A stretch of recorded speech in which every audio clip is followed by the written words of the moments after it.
Visite e prestazioni specialistiche che tardano ad arrivare ed il telefono dopo aver fissato il preappuntamento al CUP che non squilla più. Il caso riportato la scorsa settimana del pensionato di Quinto che ha atteso oltre un mese una visita che doveva essere erogata in 10 giorni è uno dei tanti che ci sono stati segnalati dai telespettatori negli ultimi giorni. L'azienda sanitaria parla di problema di comunicazione, i sindacati credono invece ci sia qualcosa da rivedere dopo il cambio dell'appalto di 2 mesi fa. Io credo che non sia proprio un difetto comunicativo.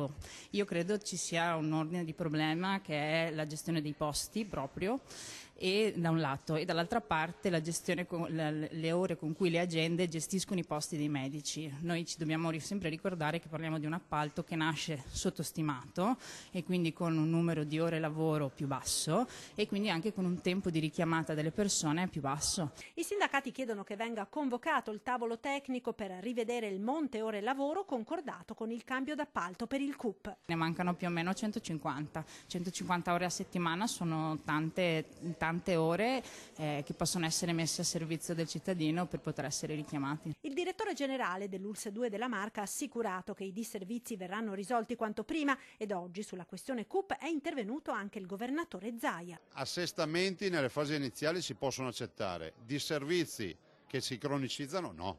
Quindi so che Benazzi sta affrontando il problema e il mio obiettivo è sempre quello di dare risposte ai cittadini, per cui senza se e senza ma bisogna che queste risposte arrivino.